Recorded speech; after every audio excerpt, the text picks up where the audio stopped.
Oh, what a day. Really? Yeah. Well, we live stream Three Fat Truckers now. Okay. And normally we do 2 episodes, but since the election is nigh, we decided we're going to wait for the second one for next week. Because if we our audience is going to expect us to talk about that. Is there an election happening? I've no idea. Oh my Didn't know anything god, about I it. am so over it. And You know what's yeah, great? I have done mail-in ballots for a decade, more maybe, and I don't deal with any of the nonsense. Yeah, same I here. fill it out, I drop it off. Same here. We do postal ballots here as well. Don't need to go see any of the Proud Boys with their MR, whatever they are. There's a real chance he might win. You know. It's a real. You know what? I talked to my wife this morning. getting a I bit don't care scary. anymore. None of this matters. This is all history repeating itself over and over and over. And we sit here and we act like it's the most important thing, and it's never happened before, and oh, he's so terrible. And it's just like, you know what? Go back and look in history. Like, this just keeps happening over and over and over, and we get ourselves all worked up. And what actually happens? Nothing. Because our government is so ineffective and so non-functional. It's not like anyone can come in and do anything anyway. You know, I mean, the one thing that they've been able to do over the last 20 years is activist judges and filibusters and what's the gerrymandering. Like, those are the few things that they've been able to do that have actually made any bit of difference. But no, I just don't think the world's going to end. You know, everybody's like, oh my God, if he wins, he'll be a dictator for life. I'm like, will you please stop? Like, Yeah, I mean, I mean, as a as a foreigner in this one, because obviously being in the UK, America is still very important on the global stage, and what America decides to do, whether it comes to Ukraine, whether it comes to Gaza, whether it comes to Iran, whether it comes to all of these foreign policy things, you know, they they have a material effect. Yes, I understand what you're saying, by what you're saying about the domestic side. I'm obviously looking at it, from the foreign policy side, and that's what worries me. oh You yeah, know, no, I don't disagree. But the truth is that I feel like both sides have become the same party in many respects, the same moneyed interests. You know, Democrats got more campaign financing or more campaign funding from things that I would consider conflicts of interest. Like the Bitcoin or cryptocurrency industry has spent millions and millions and millions of dollars, and the Democrats are the ones that got most of that money because they're the ones that they're trying to sway. And and I think, okay, well, if the Democrats are willing to take money from an interest that I think isn't something that should be driving policy, then what makes them any different? And there really is, in my mind, very little difference. You know, it just is the shame. It's the shame. It's a shame that it is that way. But I'm you know, kind of hoping Trump actually wins. 2 reasons. One, because if he doesn't, we're going to have to go through that stupid ass conspiracy over voter fraud again. And two, once he's through, we're done with him. We never have to worry about this again until his son runs. But that's a different conversation. I just what yeah. do you guys think of Vance? I don't hate I don't know him. anything about him. All I know is what they put out in the media, and I have a very healthy distrust of what I see. Um, I think just like all, in my opinion, a lot of those sort of far right people have ideas that I don't agree with. But is he as like is he the like goofball maniac that they're making him out to be? Like, I don't know that. Like, I don't know anything about him. Because I was watching the Joe Rogan interview that he did, and he came across as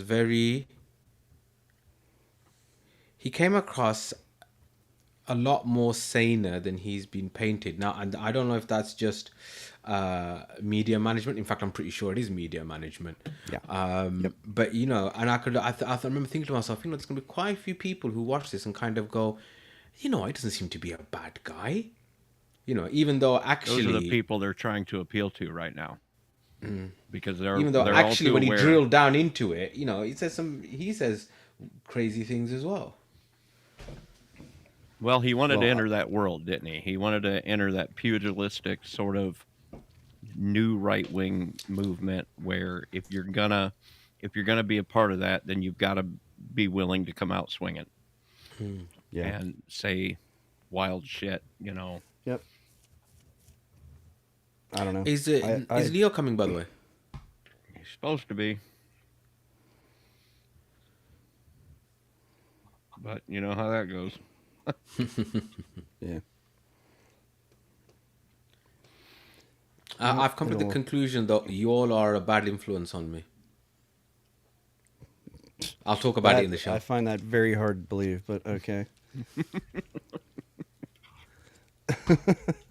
It's good show material, so I'll wait for then. Okay. Well, I'm playing with my new Oh yes, yeah. toy. How's it going with that? It's pretty incredible, man. Like I told you, I feel like a rube sometime because I look at this and I'm like, how in the hell do they fit Yeah. radios, batteries, screen, processors, memory, like all of the crap that's in here? And it's like such a small device, and you know, predictably the battery life is only 40ish, maybe 48 hours if I'm like really pushing it. Mm-hmm. But the truth is, like, very few times in my life am I away from home that long.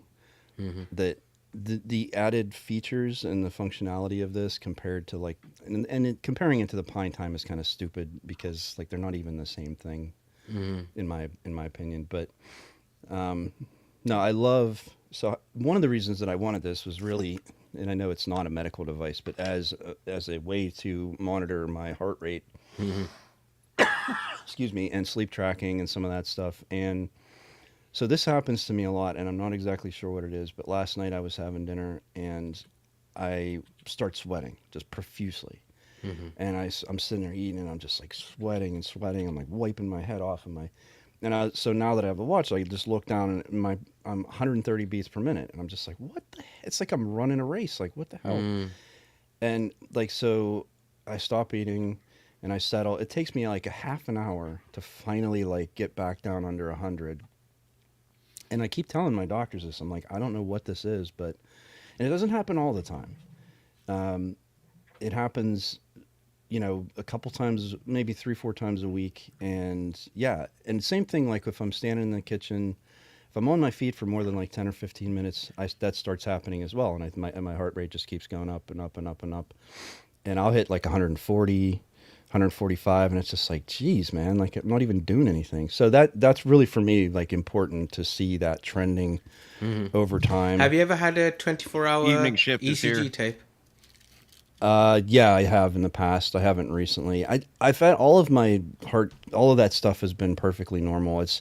I So personally think I'm on. It sounds like paroxysmal atrial fibrillation, which is a very fancy way of saying once in a while your heart rate goes high and irregular, and then it spontaneously comes back Yeah. down to normal again. And there's supposed to be triggers like dehydration and tiredness, or if you're unwell for something else, and because that's what it sounds like just from the history that you're giving. But obviously, Yeah. now some of these watches do have like heart rhythm detection. I can't remember if the I Pixel have watch mine. does. Arrhythmia. Yeah, Yeah. I just turned it on. Yeah, that would be good too, because if it shows the arrhythmia, then you can kind of really go to the doctor and say, look, yes, they might not accept it, but they'll be like, Yeah. this is something we need to look into, Right.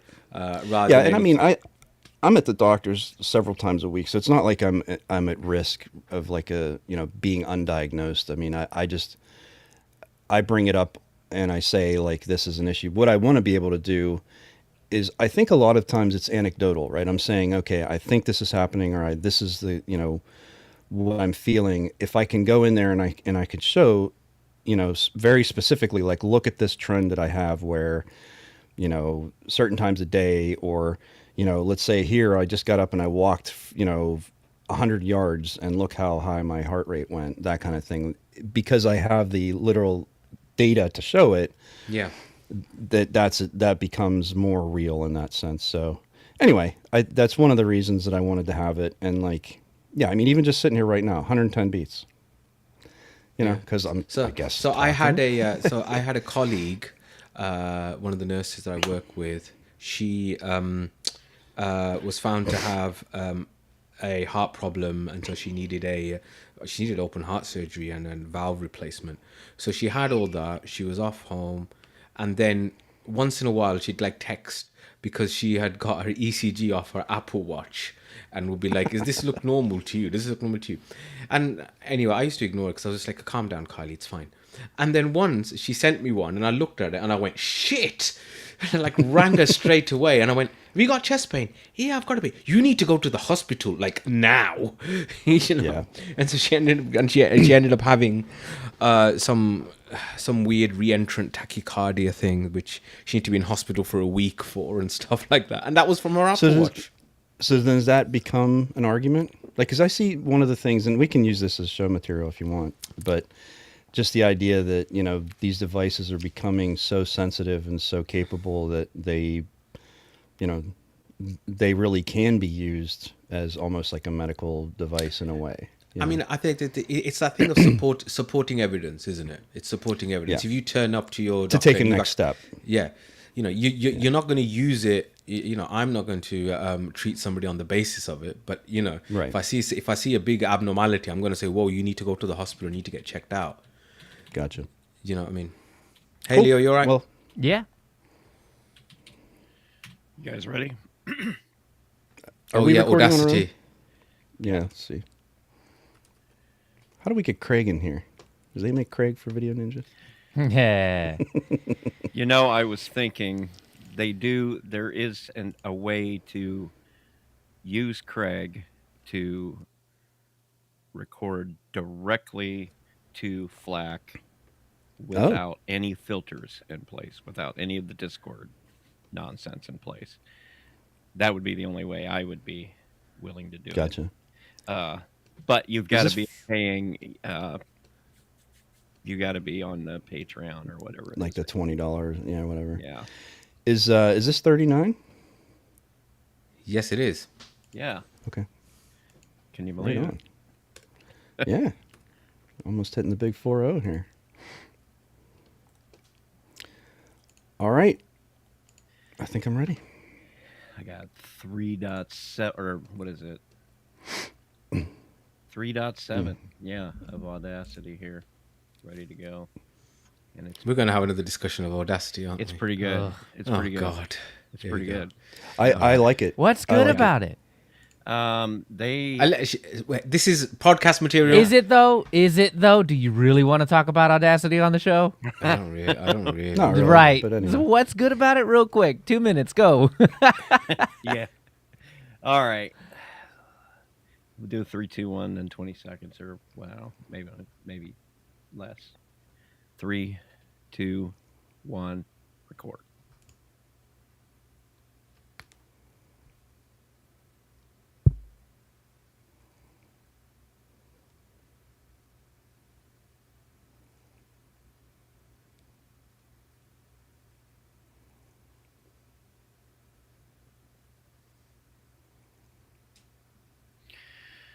Okay.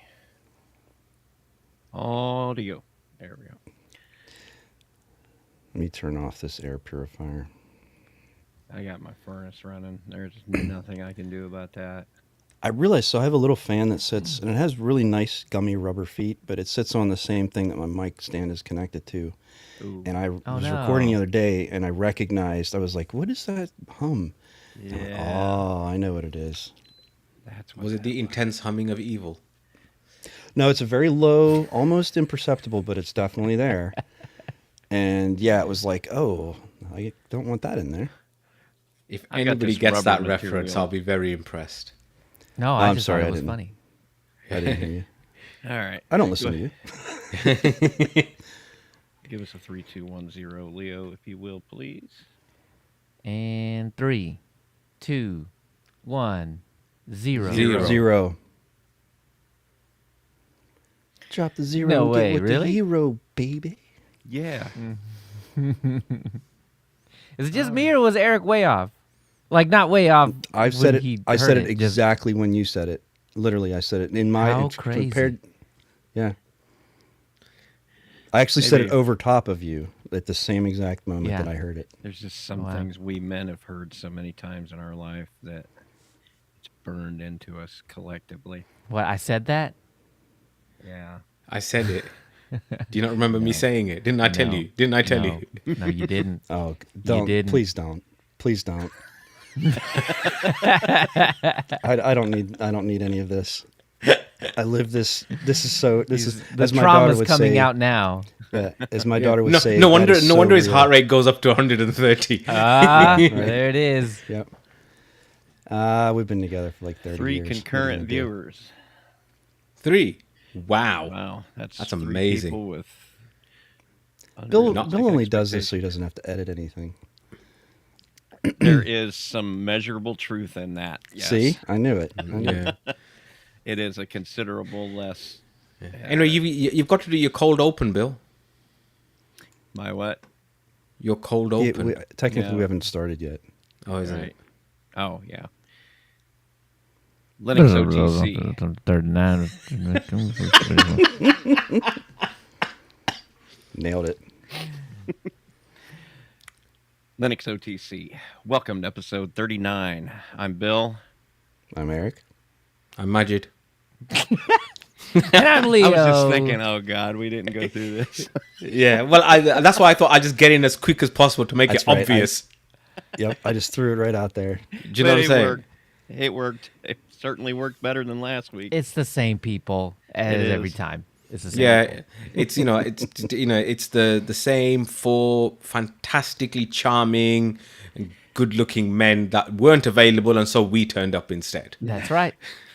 I liked where you were going with that, and then it just Yeah. fell apart. No, well, you again. see, the thing is that otherwise the psychiatrist is going to put me on some drugs if I keep saying stuff that is completely delusional and psychotic like that. Either that, or I can run for president. One of the two. Bill's just fishing. Bill, you're handsome. Thank you. I'm He getting is, there. He is. Yeah, your mother Actually, would he's- love you. He's ruggedly handsome, right, Bill? That's what you were looking No. for. I used to have a baby face once upon a time, but that Is was that when you were a baby? Yeah. Actually, That he had was- that goatee when he was born. Oh, okay, fine. Yeah, no, that was The mark of the several- beast. Several shades of brown away. Yeah. But yeah. Oh, we didn't talk about anything we were going to talk about, but that's kind of the point behind the show, isn't it? Oh no, I have something that I wanted to mention. I do And- too, but yeah, go ahead. and that is that I've come to the conclusion that you guys are a bad influence on me. Uh-oh. Nice. Okay, yeah. That's all I ask. Yeah. Firstly, because with you going on your earbud rabbit hole and us talking about headphones, I went off and bought some more headphones.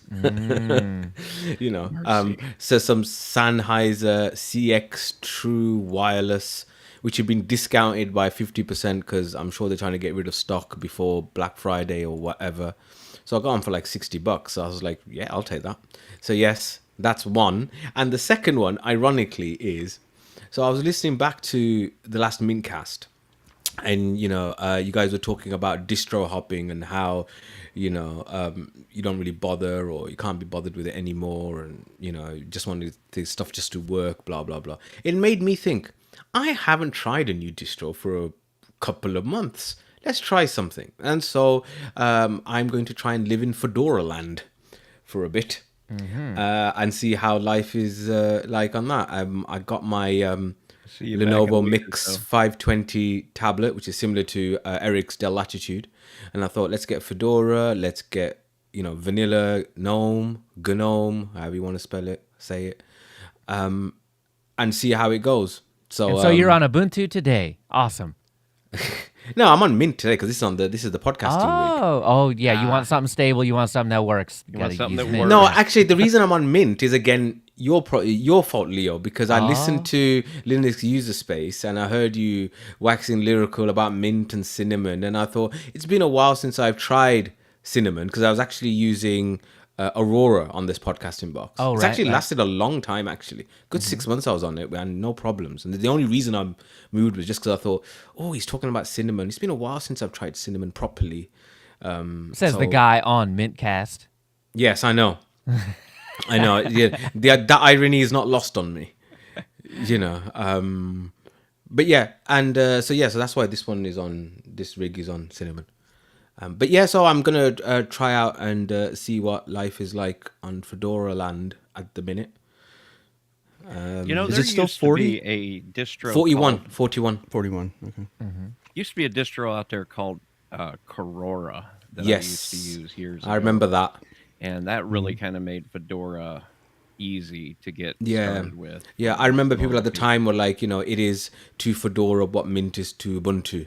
I remember hearing that, and there is a kind of similar thing now called Nobara. It's more gaming focused. Yeah. But then having said that, it seems that Fedora now has a lot of those third-party repositories, like IPM Fusion and the Codex and all that stuff. You can just click a button like you can with Ubuntu, and it just installs it on first install. So I've not had to go off and add repositories and stuff like that so far. I mean, it's early days yet, but Yeah, things have certainly got better because there was a lot you used to have to work out on your yeah, own I to remember. get, and it turned a lot of And that people wasn't off. that long ago, honestly. That No, that not was really. pretty recent. I mean, within the last 18 months, 2 Yeah, years. yeah. I don't think it was that long ago. 38, I think 38, 39 they sort of started pulling that in. Yeah, I've always liked Fedora, but that was part of the reason I didn't like it was because it was just like such a chore, you know? And I think I blame all of it on the fact that Red Hat has to operate here in the United States with all Right. the laws that are really, really stringent about And things and like, instead of trying to litigate any of it, they just drop it all. yeah. Right. And I So- mean, it's cheaper to do that, so I totally get it. But Eric, to your since you are not a fan of the immutables, then you need to try Ultramarine. That's not true. That's not Oh, true. oh, did this change recently? That's not true. No, no, no. Okay, I've all right. liked So them you for a are while. less of a fan of the immutables than I have the found them to traditional be- installations. I have found the concept to be intriguing, and I think the execution currently leaves something to be desired for me personally. I think they're And getting because very of that- close. Yeah. Well, because of that, Oh. I'm not using it, but I Right. do appreciate it, and I can see a time in the very near future where it does become something that I'm comfortable using. Okay, so because of that, Ultramarine. It's all the junk that ends up in Yeah. Aurora and all that. And I mean, it's the Ubuntuized version where it has all the codecs and all the things and everything is just built into it. But yet it's still Yep. on the traditional deployment style where you're DNF updating every couple of weeks or a week, whatever. Yeah, So, I actually have so- looked. Sorry, Good. so I'm just going to ask a question. So, if it's commercial reasons which have limited the way that Fedora has codecs and whatever because of RHEL and all of its stuff, how do other open source, how do other companies that have a distribution, for example, Canonical, how do they get around that? Well, I don't think it's because of RHEL, because Okay. Red Hat will just strip it out. If they have any qualm about adding something to RHEL, they will just rip it out before it hits CentOS, and then not have to worry about it. So Fedora could have codecs, and RHEL could strip them out. So it's a Fedora problem, and it's, as far as I can tell, through years and years and years of watching this conversation, it's just because they don't want to deal with it. Like, they don't want to have They to don't want to take even the chance. yeah, not even really that. Is don't even want to get into the conversation of is it right, is it wrong, is it whatever. And Ubuntu has paid a bunch of lawyers to be like, it's fine. I mean, Well, it's fine. because a lot of the Fedora people are also Red Hat people, and I've often wondered if the conversation has come up in the context of Red Hat, and the decision was just made that we're just not going to support codecs on any of the distributions, just to avoid, because I mean, obviously any litigation that Fedora would have to go through would be Paid by Red Hat. paid by Red Hat. Right. So I mean, But it is a Fedora only decision. So Yeah. and the decision is just don't bother. But you don't think that even. was influenced by Red Hat people at all? No, because that yes, it's the Red Hat lawyers. I mean, this is from a top down kind of decision, right? Just don't add it at all. Because I know Fedora does things that are not necessarily going to be not necessarily going to show up in Red Hat or even CentOS, but I've Right. just often thought that that was just a line they weren't willing to cross, or at least the people that wanted codecs would figure out how to get them, and Or they would just use something else, and I think that's what the vast majority of people have done. yeah. Yeah. And I've just often kind of thought in Canonical's case, because I haven't really kept up with the legality of it all, because there was a time when you had to jump through hoops to get codecs working on Ubuntu as well. You had to That's why install Linux some- Mint. That's And that it was part of how it got its 100%. big start. Yeah. Yeah, which and I'm assuming that it was okay for Linux Mint to do it because they weren't a for-profit company and never have been. No, it's because Clem was in Ireland, Ireland. and Yep. they don't care about patent encumbered codecs from the U.S. So, Right. Okay. and his stance was always, I mean, if it's a problem, they can take it out. There's always been that disclaimer too, where make sure it's legal in your region, so that Right. like it doesn't come back on them that, oh well, an American used our distro. Well, Yeah. oh well, And the legality really falls down to is that enough? Can you say, well, it's up to you to decide whether or not this is legal in your area, so you Well- make that choice. And then is that enough for, people with reams and reams of paper to they've started let to them off the hook with that? Yeah. I've started to It's see fine. court cases where they're literally saying that like end user license agreements type stuff or Right. user they're basically meaningless because they know nobody ever reads them. So Right. if you can demonstrate that, then they can't be legally binding because they were never read. Even if the user clicked yes, I agree, it doesn't mean that they actually did. It was just it was annoying them, it was in their way. And the fact that legally now they're recognizing that, I think kind of plays into this whole thing where it's like, well, the language in the license or the codec agreement and this sort of thing. Well, nobody's paying attention to that. And ultimately, I think it comes down really to what is the end user doing.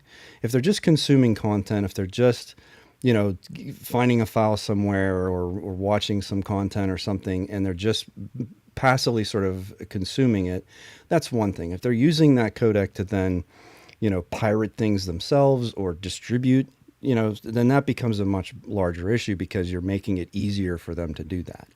The So problem is that there is no distinction. Well, That once legally you have there the- isn't. You're right. Right. Once you have the codec, you can do both of those things. You can. You can. Right. That's So absolutely true. the idea is one of, do you let them have it at all because it could be used for bad stuff, right? Which is why no one in the entire world owns a knife. Yeah. Or a gun. Wow. Yeah, I was gonna say that's more of an American thing. Yeah.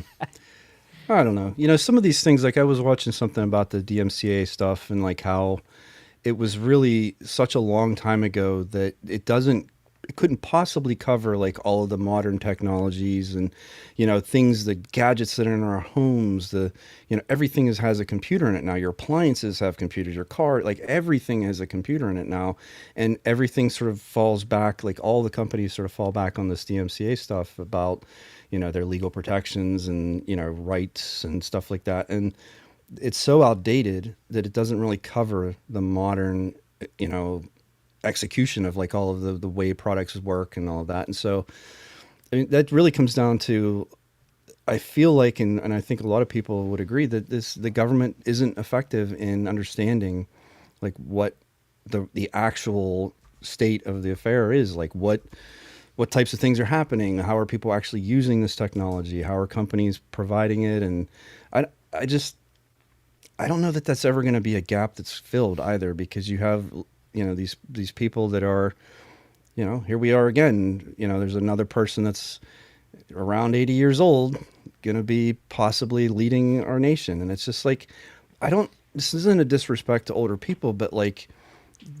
I feel like I'm so out of touch with someone that's 20 years younger than me, let alone 60 years younger than me. It's just, there's such a disconnect there.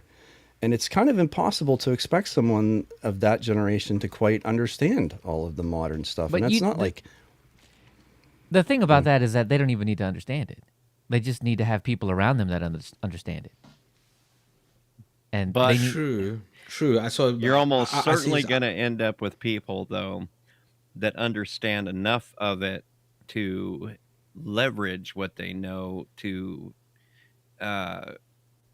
tell the boss what they think the boss wants to hear.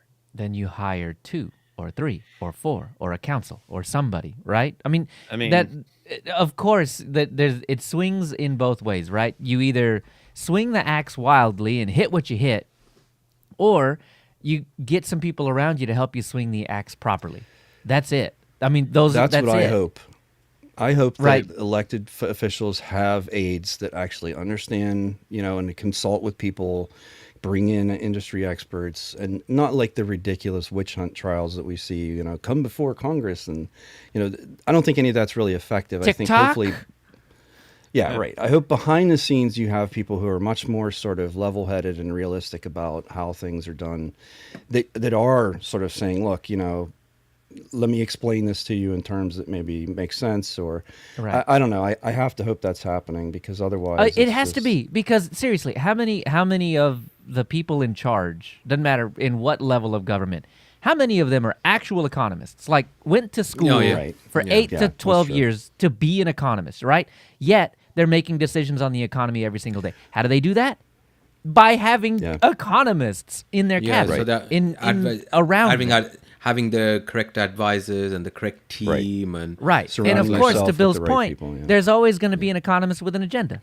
There's always going to be here I'm going to give this advice in this way so that maybe the things I'm fall not in. convinced it's the same thing, because these politicians, these people that high up, have vested interest in the economy for their own personal reasons. Right, but When it we all comes- have vested interest in the technology that runs our day-to-day Yeah, lives we as do. well. No, Well, I no. don't think- Everybody does.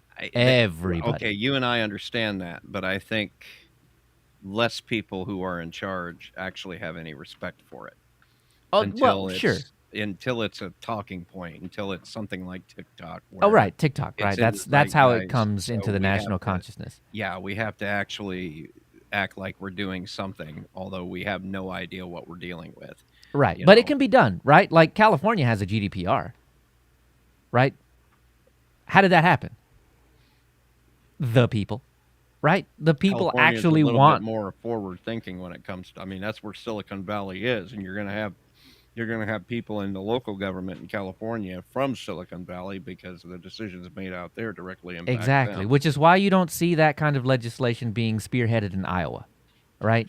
No. Nothing against anybody from Iowa, but it's just not a tech hub of the United States, right? There is tech there, obviously, but it's not the California hub. It's not the Austin hub of the U.S. No.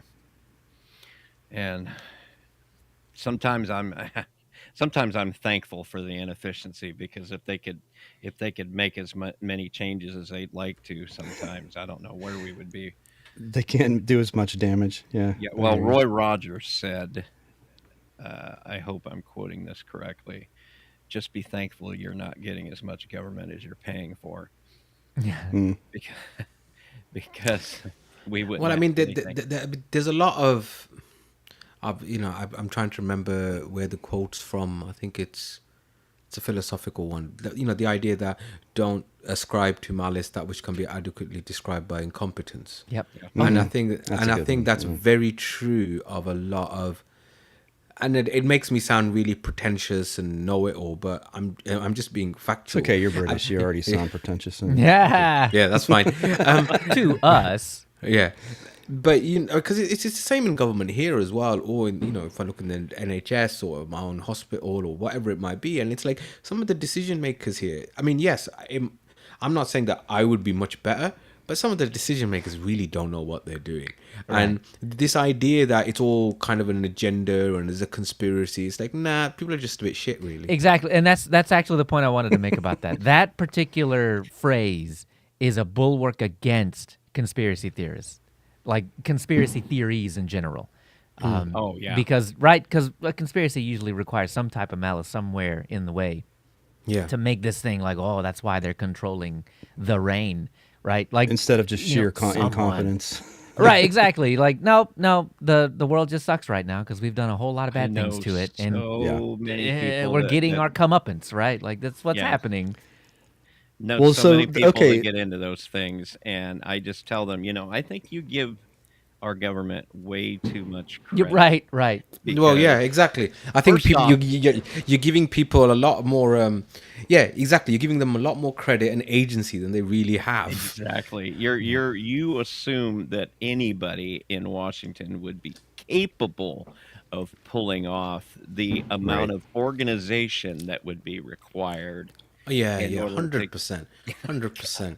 It's like mean- I've seen bureaucracy, and it's just like, man, Yeah, That's not they, how bureaucracy works. You work in they healthcare. they couldn't. Yeah, I work in healthcare, yeah, and still, sometimes I wonder to myself, can these people even, organize a piss up in a brewery? Do you know what I mean? It's like, Yeah. I do wonder sometimes, and then, like but then that. maybe I'm part of the problem because I'm, It's what you know, they if I- want you to think. yeah. Well, in Yeah. the sense of, what I'm saying by what maybe I'm part of the problem is, if I They can can't see read a your scribbles, problem, dude. if I can That's see a true. problem, and if I can see that there's things that should be done, but I've decided, you know what, it's not worth my while to do it, then am I part of the problem? Because I'm the Yeah, one who's like saying, complacency. Yeah. Yep. I'm not just complacency, but kind of like, well, this is too much of a shit show. I'm not getting involved, mate. Thank you very much. I'll just sit here and do my thing. Do what I'm That's paid still to do. Go complacency. home, see That's my that's family. apathetic complacency, Well, Yeah, right? yeah, Like right. the way that you get to complacency is different for everybody, but we all end So up here- at the same place. Let me steer us away from politics a little because I don't. Please, we're gonna God. all have enough of this. and then for right the back next- into watch. Yeah. So no. So Trump, I was yeah? actually No. no. I was. I've heard a lot this week about the rebooting of nuclear power for specifically data Oh centers. yeah. Yes, Not so not this just is- any data center. Not just any data center. AI data centers. That's and right. not just any AI data center. Microsoft's Microsoft, AI. yes. Yeah. See, here's So the thing they about that failed- is that things I don't agree with bring up things I agree with. So enemy of my enemy. No. That's Yeah. There. We'll get there. It almost feels when Leo says that, it becomes clear that they're using our own weapons against us. Oh, well. when they start using stuff, because that was the So- immediate thing that was noticed when I was AI in the started focus to group, become man. such a huge thing. Is look at the power consumption going on with this. They said there was some metric that was something like, if you do a web search for something, it's like a fraction of a watt of power or something. But if you do the equivalent thing in Chat GPT, it's like burning a light bulb for 3 hours or so. It's like some exponentially Yeah. huge So- amount of electricity. Yeah, so I think I might have mentioned it before, but have you guys ever come across a YouTuber, Juan Carlos Bagnell? Some gadget Yeah, guy. sounds familiar. Sounds familiar, yeah. Yeah, so he used to be on Pocket Now back in the day, then made Yes, his own channel. that's why I and- know his name. Yeah, Yeah, yeah. okay. And he's a guy who's really into headphones as well, Bill, so just in case. Oh, Anyway, crap. The only ones you need, man. anyway, so he does these kind of live streams on a Monday, which are far too long for me because they're about 2.5, 3 hours, and they at times when I'm at work. But once in a while, I'll listen back to it in the car if I've got a particularly long commute. And he went on a bit of a, I'm not going to say a rant, but he went on a bit of a thing of, AI. The whole thing is just a con. and some of the companies who are involved in it are probably starting to cotton on that they really need to make this thing make money, because the amount of money that they're putting into it is astronomical. And that was where I heard it for the first time, that Microsoft have bought a decommissioned nuclear power plant and are using that to run their data centers for all the chat GPT and Bing Copilot stuff. Now, what kind of business model is it that that's the amount of investment you're going to have to put in? Yeah. Ultimately, a monopolistic one. True. Oh, but- absolutely. yeah, but where's the money coming from? Who's making the money? So think back to- AI is being thrown at us for everything. So think back to the end of the 19th century into the 20th century, whenever you had Standard Oil and some of these companies that not only made their product, but they started to buy the entire infrastructure as well, right? And so that became this huge monopolistic monster, and that was what drove the initial sort of like, antitrust movement of like, these companies are so big. And Microsoft's already been through this, but here we are. They're going to bring nuclear power plants online for data centers, because the data centers are so power hungry. And oh, by the way, at the same time, we're going to try to switch to electric cars and push that more and more. And like, where is this electricity going to come from? Like, what is that banging? Yeah. Sorry, that is the banging happening here because it is bonfire night this weekend. And it coincides with Diwali, and so lots of fireworks are happening here. Okay. I didn't know if it was like what was happening. No. Sorry, that's me. I was just I was desperately trying to find my mute button because I was thinking, shit. No. You're good. You're good. I've got a homecoming a quarter mile that way, and they did fireworks last night, so I can't guarantee that won't happen too. Anyway, it just kind of blew my mind that because Microsoft is obviously the one that we're seeing the most of, but don't think that any of the other companies aren't thinking the same thing.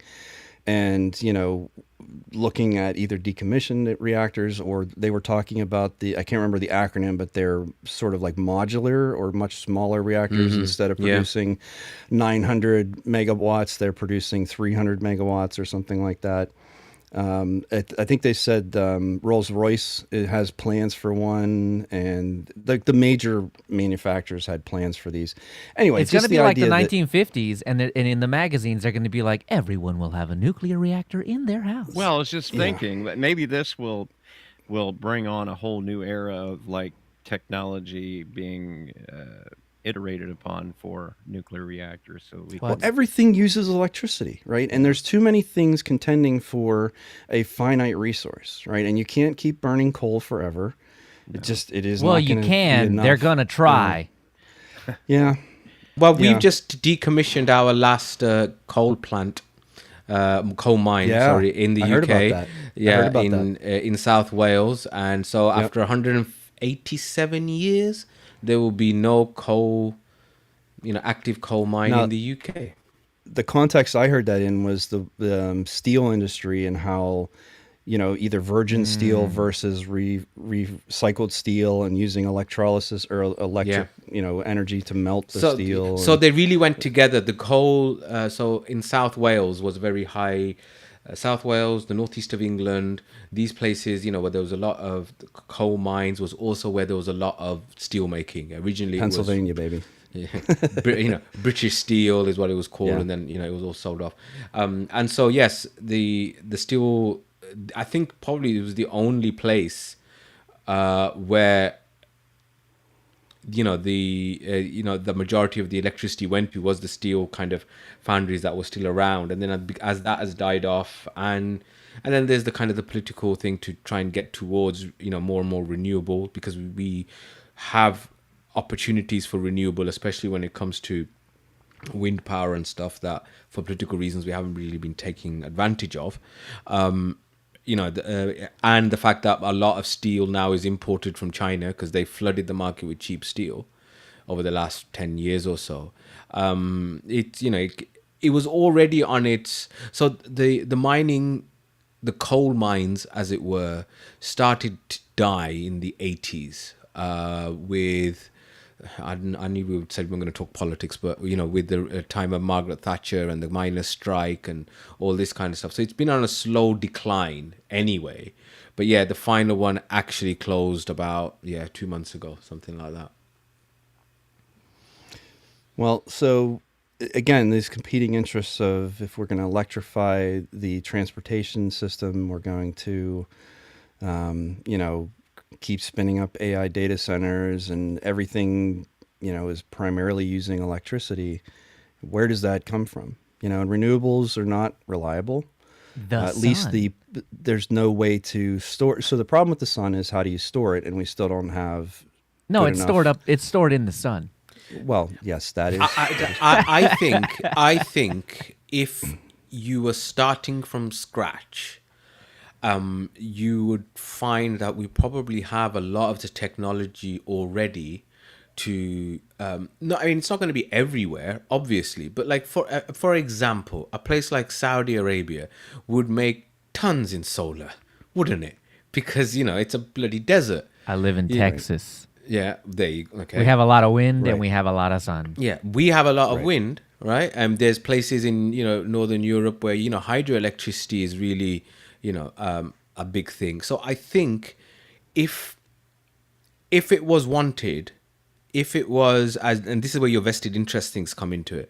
If there wasn't already people who have got interests, big oil companies, big energy suppliers, etc., etc., etc., then we probably would have done a lot more on the renewables than we probably have. And I do think actually, if you were to go start from the beginning, we probably have a good measure of technology. Is it perfect? No, of course not. But there are countries out there that do get a majority of their own their own national Domestic. electricity from domestic. That's the word I'm looking for. From renewable sources. So it is possible. I suppose, what kind of infrastructure do you need? Is there will to spend? Because that's always a thing, isn't it? You always have to invest in anything that you want. And not trivial amounts. This is huge Yeah. government level investment. Yeah. Yeah. And then obviously if that's coming from one place, then another place is missing out, isn't it? Do you guys think that nuclear is, if it were done properly, because I swear every time you hear or you read about a historical event, Chernobyl. Right. A lot of these things were preventable, right? And they were just things that were not properly accounted for. And the truth is that I still think nuclear is really the single greatest way that we could I would agree. the kind of power Right we now. need. Yeah. It's taken a while for me to get around to that because we did have even before like Fukushima, Chernobyl wasn't that far away from here. It did affect the UK a little bit, Right. And then Yeah, we you guys also had had the clouds of stuff, right? Yeah, and we also did have we had there was a nuclear reactor problem in the UK, I think back in the 70s, Sellafield, I think it was. In the northwest. So but I agree with you actually, all things considered, looking at, and especially when you're looking at carbon footprints and stuff like that, it is probably our best bet, I think. Actually, one of the problems we have in the UK, because we're a relatively small country, we have a lot of what we call NIMBYs, not in my backyard. Hey, we got We have them those. here Oh too. God, yeah. Fortunately, and we just so- have enough land. Yeah. Well, yeah, you see, that's the thing, innit? You guys have at least Not where you want it, though, Eric. Not Yeah, where you that's want true. it. Okay, but it's still, here, as I said, this is a small country, and so if people start complaining, oh, we're not having a nuclear power plant in our backyard or whatever, then there's actually not that many places it can go. And so that is a problem, I suppose, that we would have. But Which is why Microsoft bought a decommissioned one and didn't build one. It was already there. yeah, Right. Yeah. But you're right though, because you can't build a prison in this country. You can't build a For good wind reason. farm. Yeah. We're trying to get a new jail in Fort Wayne, and we can't even do that because of the concept that Majid just named out there. We could always put Not less my people in backyard. jail. Hey, see, now that's where I was going with this. We're heading that way. We're because number you- one. America's number one in Yay. incarceration. Yeah. Yeah. That's right. Woo! Yeah. Anyway. Well, You're, we don't you're have number time to 3 on get into that. executions as well, aren't you? Oh, I Oh, figured we yeah. were number 1 on that too. Yeah, No, I think was gonna say. I think China beats everybody on that one. Man, we Well, they really have got to more pick it up, huh? people. You know, they have more people, so I think if you were to do the calculate per capita, Yeah, I was gonna say, are we executions, I number don't 1 know. per capita or per population? Yeah, Right? I Because think, I think we're number one. Well, I mean, We you know, might be number one. there's an AI search that's waiting to happen, isn't it? yeah, Yeah. Chat But But you GPT. know, we've No, got sorry, a that's- while before we can catch up with the number of people that have been executed in the UK from start to finish. Historically. Well, yes, yes. that's true. Well, since we've existed for what 2,000 plus Yeah, years. yeah. Yes, there is that. Yeah.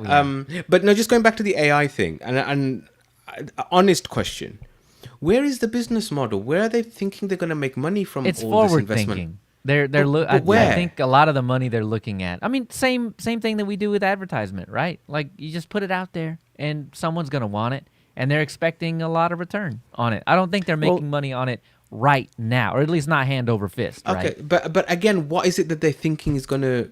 They're gonna be selling models. I think because it's money be- for other things. I think it's like the kind of people that want to invest in AI, they care about things like renewable energy and stuff like that, and they want to see. I'm not saying that that's the case. I'm saying that maybe that's what they think.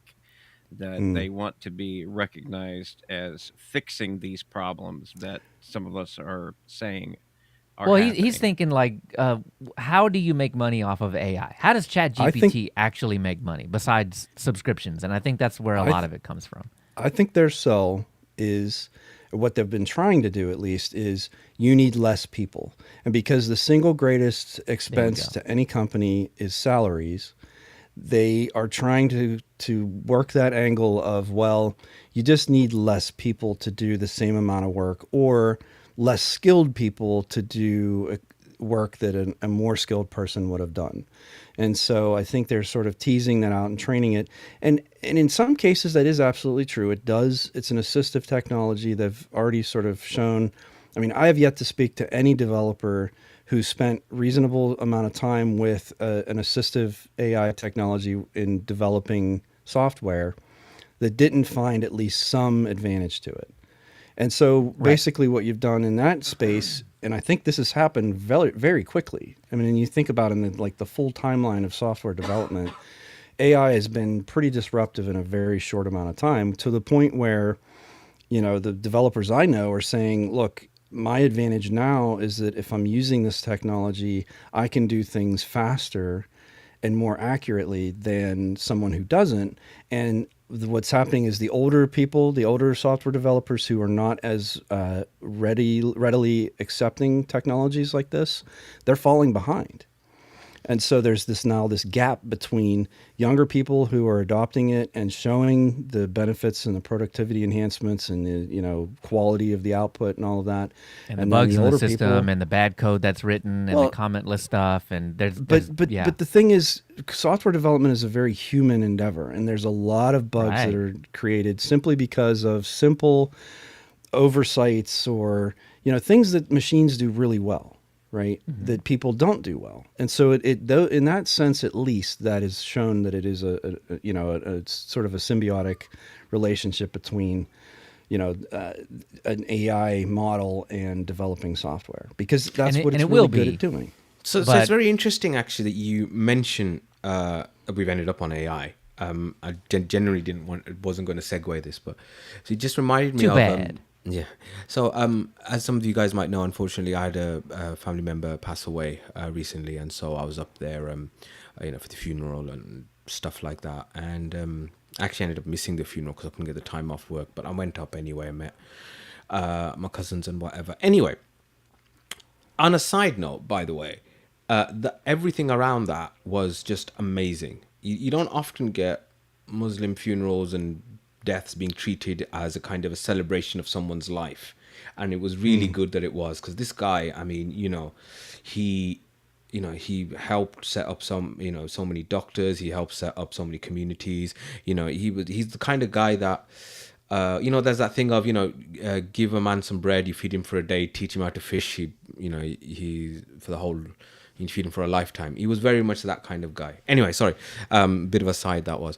Anyway, one of his son-in-laws I was chatting with. He's a doctor as well, and we were having a discussion, and we were talking about the NHS and the budget that's come. There's going to be 22 billion extra pounds of funding from the new government into the NHS. Wow. And we were talking about, well, there was 40 billion worth of tax rises to pay for the 22 billion specifically for the NHS, and then for the other 20 billion that the Tories left behind as a black Right. hole. Yeah, I was gonna say. I mean, you gotta pay for it. Yeah.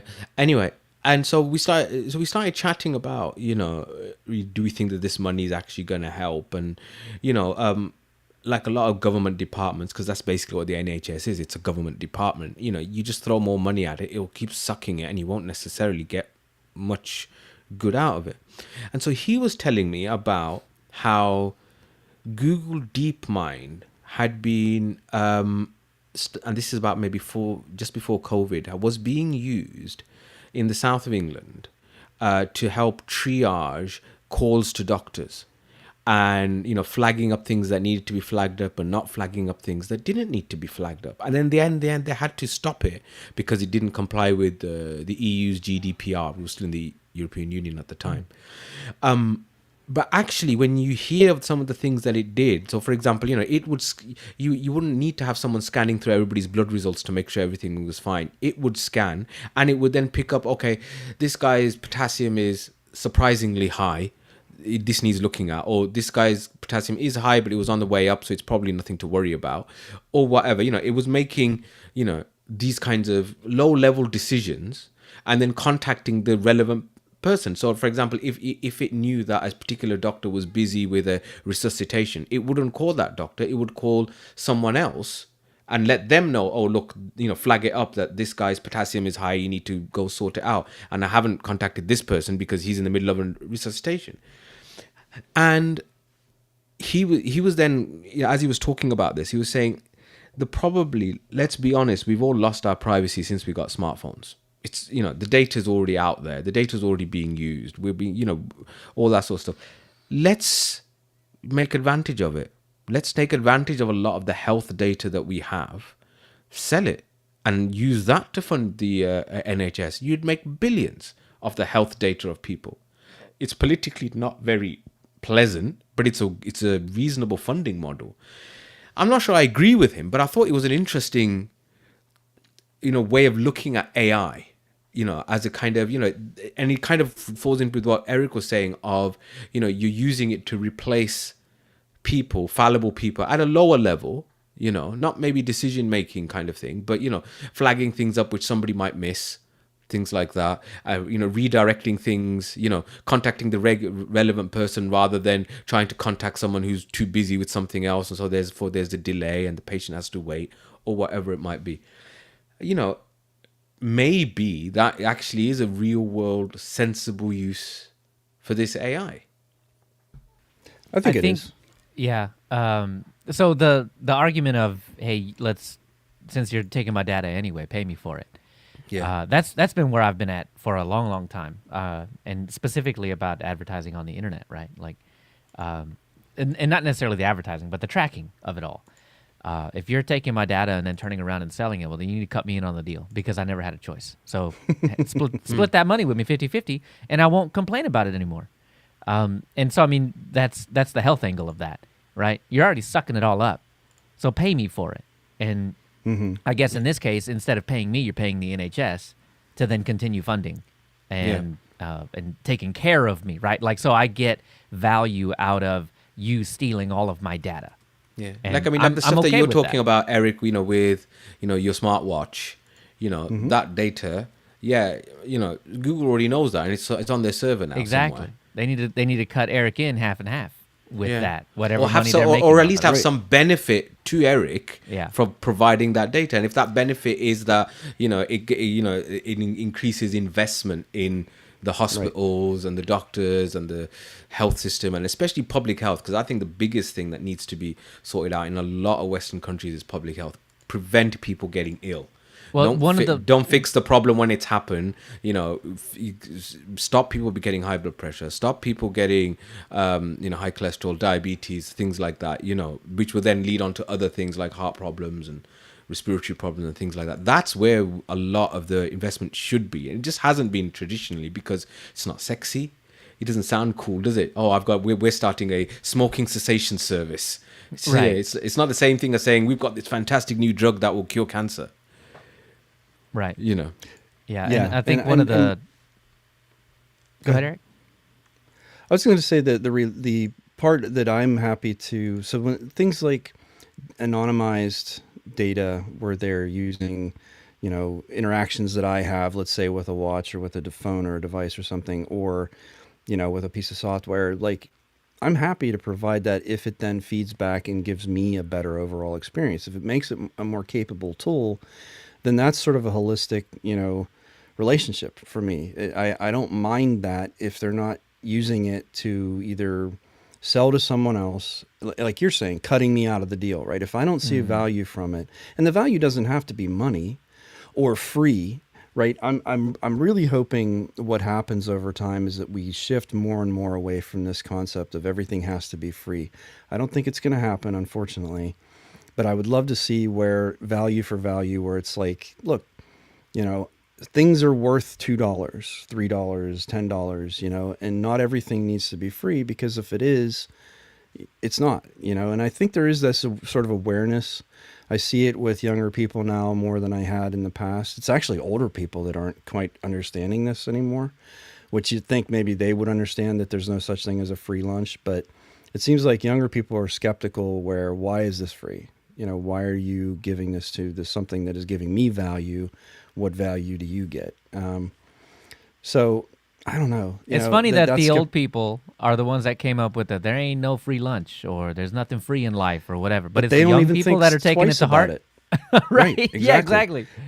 I don't know if you've seen that, but that's what that's kind of and I don't mean to make like broad generalizations, but in specific instances, I've had conversations with older people who just don't get it. It's like, well, what do you mean my data? I'm like, well, think about it. This is like the perfect tracking device that could have ever been devised by any government or, like here's this thing that has a GPS radio and every Wi-Fi network that's in range it pings. And, like it's just a constant source of information, and in the wrong hands, it can be abused hugely. And they're like, oh, I never thought about it that way. It's like, I don't mean to make you paranoid, and I mean it's a trade-off. You have to you have to understand what you're doing, and I think that's really what I've come around to. Is I appreciate, open source software. I like the fact that I can make choices and decisions, and in many cases, I do choose something that's open, something I can host myself, But I also recognize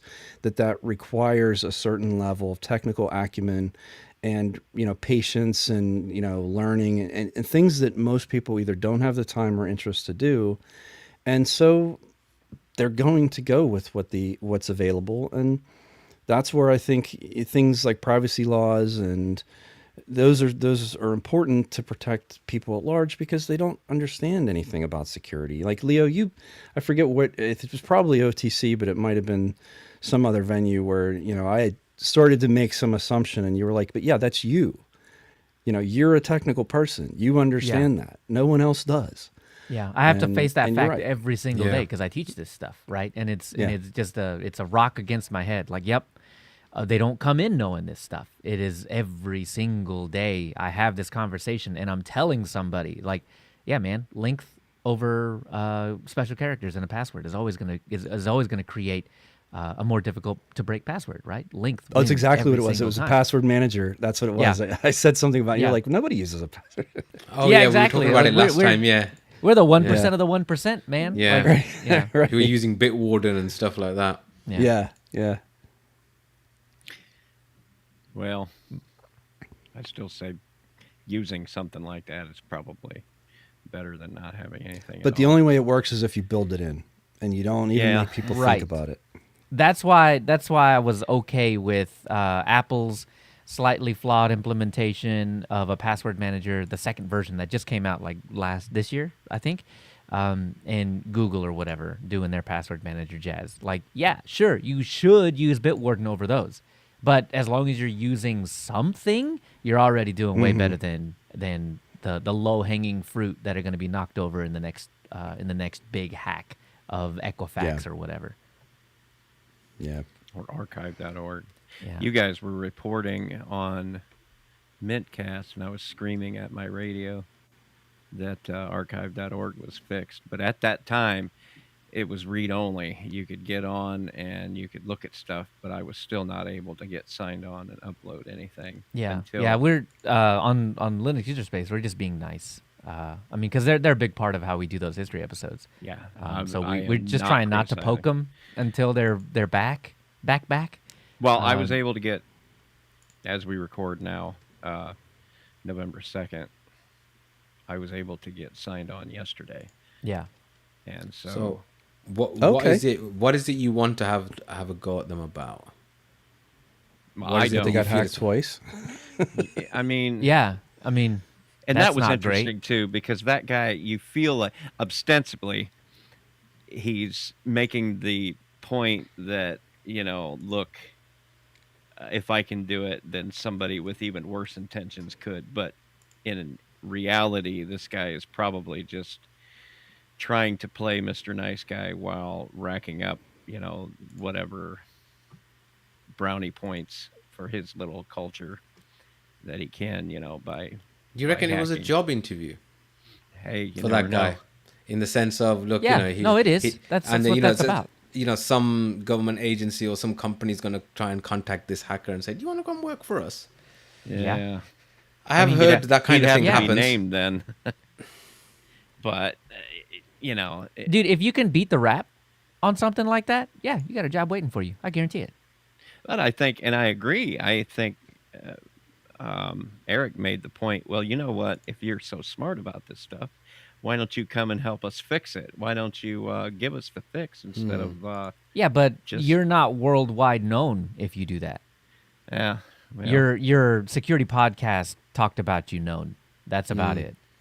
that's about it. Yeah, it's much more fun to crack it. And that's the other part of it is that whole entire rabbit hole is extremely fun. I mean, doing something no one's ever done before, the rush of that, the research of that, the oh my god, I just figured it out of that is insanely exciting. like the first time you were able to get Arch to boot. More than that, but yes, that you're starting to get the picture. Yeah. So someone sent me, because they know I'm into Linux, why don't you check out this distro? Something called S-Desk, right? It's like, and it was like on, I can't remember what it was on. Was it on Ars Technica or what was it on? I can't remember. And this is, if you're fed up of Windows, this is the Linux distro I recommend. And I'm like, I've never heard of this distro before. And then I went into it, and it looks like it's an Ubuntu-fied version of Arch, if you know what I mean. It's like it's supposed to be Arch for human beings type of thing. And I really sat there going, but that's not the whole point of Arch. The whole point of Arch is that you kind of get into it and you can, it's not supposed to be for beginners. Yeah. Is it? Well, my question is, what are the guardrails then? If it's for human beings, then it should be a safe operating system to use. You should not have to think about it too much. Just run the updates or whatever. Are there guardrails in place to prevent issues like that grub issue prior, like last year, where it left a lot of people unbootable? And unless you knew to go to the forums and all of that, it was going to be a real uphill battle to get it back up. Which, I mean, it's fine. That's just, it happens from time to time in Archland. So for an operating system that's like that, that's meant to be friendly, that's meant to be for everybody, are there guardrails in place? Because it seems to me that those that run Arch tend to prefer less guardrails. It's one of the big draws to Arch. Well, I exactly. don't know yeah, why I mean, I it's was kind of thinking the point. that this was the Arch thing that supposedly runs without System D or something like that, but I'm confusing that with something else. DistroWatch has it. S-Desk is an Arch-based Linux distribution which strives to be easy to use modern approach to desktop computing.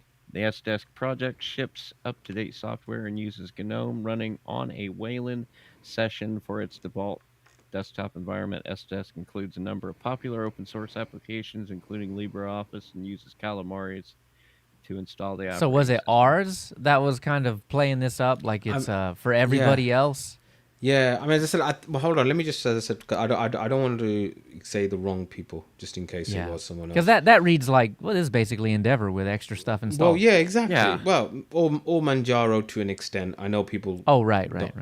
People will say, "Oh, Manjaro's not actually like that," and Manjaro is Yeah. just its own I've thing. I've but- heard, I've even heard Manjaro's not ZDNet. even. Sorry, it was ZDNet. Okay. Yeah, same, No. right? Like tech outlet. Yes, it's just weird. I just thought I was like, yeah, what's the point of that, really? Yeah. I mean, I don't know if you know what you're getting into with an Arch. I mean, sure, why not? Yeah, But and I then you don't- can say that you run Arch, by the way. Oh, in fact, I might be running Arch, by the way. My Don't I say, bought, yeah, don't say I Steam bought, Deck. I've bought, no. So I bought a Steam Deck, right? No. No. What I'm saying, well, so my mom's computer is old, and I've decided that it's a proper desktop PC tower and everything like that. And I've come to the conclusion that she doesn't need a desktop PC like that. You know, she just needs one of those mini ones, or something like a Raspberry Pi even. Anyway, so I managed to get something for her which I need to go set up. And she was like, "Oh, why have you spent the money and this?" And I said, "Don't worry, I'm taking the old PC back, yeah, and I'm gonna tinker with it. And my plan is to turn it into a gaming rig type of thing." Because it's got all the, as I said, it's a properly expandable, got this many slots and blah blah blah, things like that. How And so, old? oh, it's a good couple of years old. I'm gonna need to change the CPU, and I'm gonna change the hard drive to a SSD and all the increase the RAM. I'm gonna it's a project. Yeah, It's okay. a long-term project. Anyway, Bill, I need to say he said couple, meaning 2 years, and then he said it had a hard drive in it. Yeah. Yeah, those Yeah. two, they don't. 'Cause Go I've No, got no, a no. story about an old one here in a second. yeah, it's I calculated it out. It's about 7 years old. Okay, Yeah. a couple. Yeah. Anyway, I was told gonna my let it son, go. I told my son, "Oh, why don't we do this together?" And he was kind of like, and I went, "You know what? We could turn it into a gaming rig. We could put Bazite on it, and then we could have Steam on it. It becomes a Steam machine." And he's like, "Okay, this sounds like a good idea now." So maybe in the next couple of months, possibly loads of disclaimers at the bottom, I might be able to say, "I run Arch, by the way." So, one possible pitfall. Now, Of this many, is probably way- in this plan. Well, this is a way older machine, but I'm building a machine out of spare parts because I've got so much shit down here. And this thing is a 3rd gen i5, and what I need it for is to have multiple USB controllers so that I can hook up lots of cameras for the truck shows when we're recording. Because a laptop, you got one controller and then that's it. So you can only really have 2 cameras if you got a good controller. Well, so I put this thing together and I try to.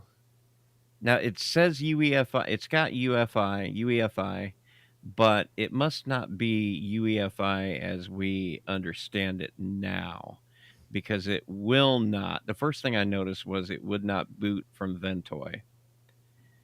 And Was this a then, HP? Lenovo ThinkCentre M92P. What, the M92Bs? Those have full UEFI. Well, this Eh? I had to put it in Legacy, and then I had to, because I kept installing, no matter what I did, I kept running the installer for Mint 22, and it just kept creating a GPT file system, no What's matter wrong with how Legacy I would set it up. And I mean, at one point, well, if you switch it to Legacy, it will boot the ISO in Legacy mode, and then install, regular with a boot in the /boot, no UEFI system partition or any of that nonsense. But it still creates a GPT partition table. What's wrong with that? This machine will not read a GPT, or it will not boot from a GPT partition table. The I create. M92Ps. I had to go in, run get gparted, create a master boot record table, and then just a slash boot. I just kept it simple and install it that way, and sure enough, it worked. And this was like after 2 weeks of futzing around trying to get it to boot some way. I tried legacy methods, all of them on GPT would not work, no matter what I set the BIOS to. It just would not work. I put it on master boot record, and it works. So be aware on an older machine that is a pitfall you can run into. Yeah. If it's 7 years old, though, that doesn't sound quite old enough to run into that problem, because that's round about what Windows 8 or No, 8.1. it came with Windows 10. Okay, so yeah, you But it was one of the first ones that came with Windows 10. That should be full UEFI, secure boot, and all that. Yeah, those M92Ps are 12 years old now. Okay. I was thinking they were younger than that, but still, that seems like it should It have seems full weird. UEFI support, though.